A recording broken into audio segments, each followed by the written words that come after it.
Le livre du ciel, tome 1. Parce qu'elle n'a pas le consentement de son confesseur, Louisa résiste à Jésus. Jésus fournit la preuve que tout vient de lui. Quoique j'eusse accepté volontairement et dans l'obéissance d'être victime et de rester au lit, j'ai commencé à offrir de la résistance à mon toujours aimable Jésus. Une fois, quand il m'apparut pour me communiquer ses souffrances, je lui ai dit « Mon bien-aimé Seigneur, ne prends pas mal mon refus de souffrir. Que veux-tu de moi? Puisque c'est l'obéissance qui m'en empêche, je ne peux plus me soumettre. Mais si tu veux que je fasse ta volonté, donne la lumière à mon confesseur pour qu'il m'accorde ce que tu désires. Autrement, je suivrai ses désirs et m'opposerai obstinément à ta volonté. Vraiment, je croirais que tu n'es pas mon aimable Jésus. » Notre Seigneur voulait me soumettre à un test sévère en me faisant passer une nuit tout entière brouillée avec lui. Avec le risque d'être trouvé mal avisé, j'ai maintenu ma position toute une nuit. Quand il viendrait, je lui dirais vivement « Mon amour, prends patience. J'ai besoin du consentement de mon confesseur pour que tu puisses me communiquer ta souffrance. Aussi, s'il te plaît, ne me force pas à opposer ma volonté à la tienne.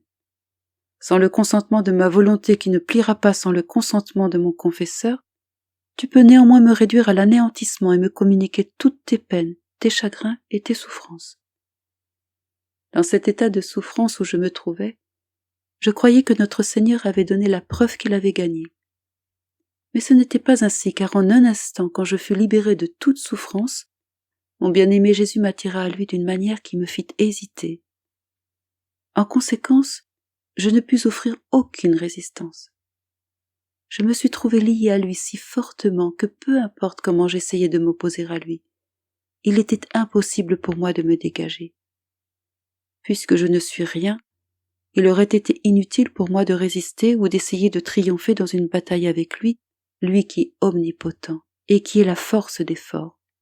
Étant si près de Jésus, j'étais embarrassé par mes nombreuses oppositions à lui, et je me suis trouvé complètement anéanti.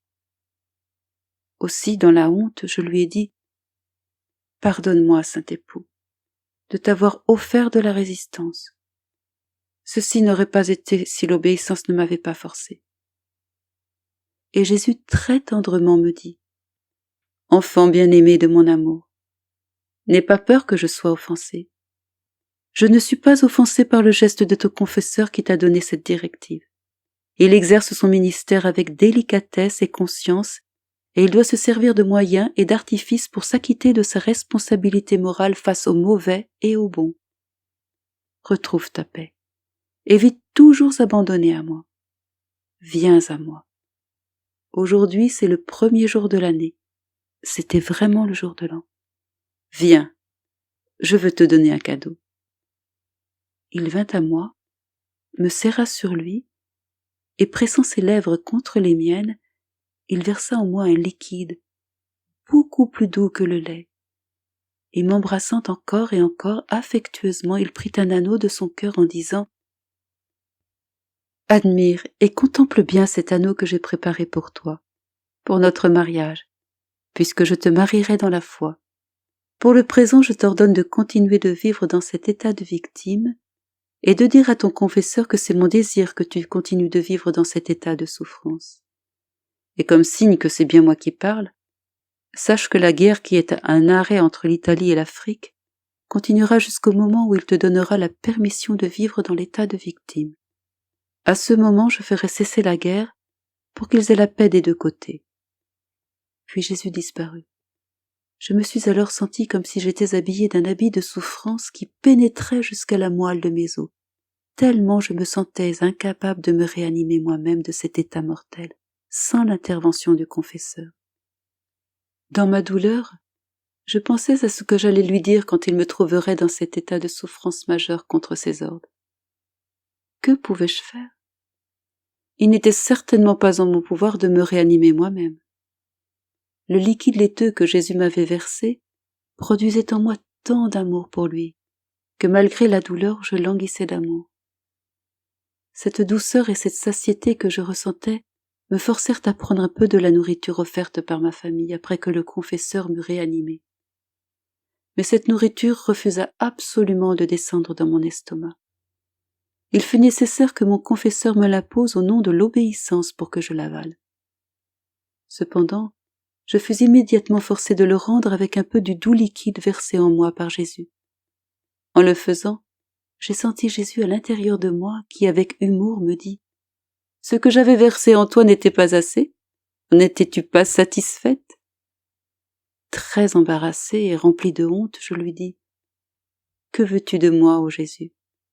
C'est l'obéissance qui m'a amené à rendre aussi ce qui était tien, qui était pourtant si doux et si délicieux. » Sans autre question, regardant ce qui était arrivé, mon confesseur se retira en disant « Je reviendrai quand j'aurai du temps libre. » Je ne fus pas seulement indifférente à cette interférence du confesseur en rapport avec ce qui se passait entre le Seigneur et moi, mais j'en fus très ennuyée. Rapidement, je remerciai mon toujours aimable Jésus qui avait permis que mon confesseur ne me pose aucune question. Je ne savais vraiment pas ce qui m'attendait pour le jour suivant. Mon confesseur revint avec un air renfrogné et, sans me questionner, me traita d'âme désobéissante.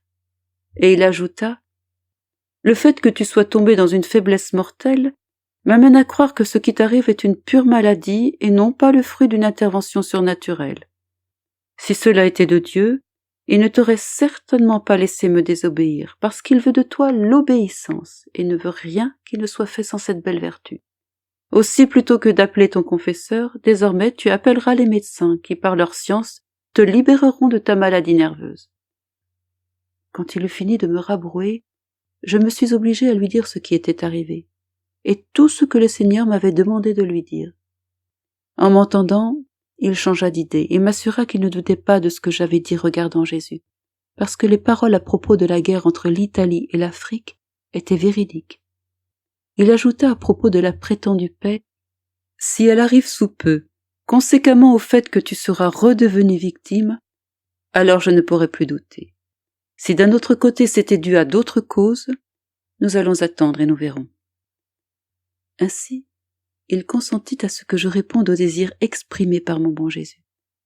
Et il me répéta « Nous allons attendre et nous verrons si cette guerre n'augmente pas et si bientôt nous aurons la paix. » 4 mois plus tard, mon confesseur apprit du journal que la paix prophétisée par Jésus s'était réalisée.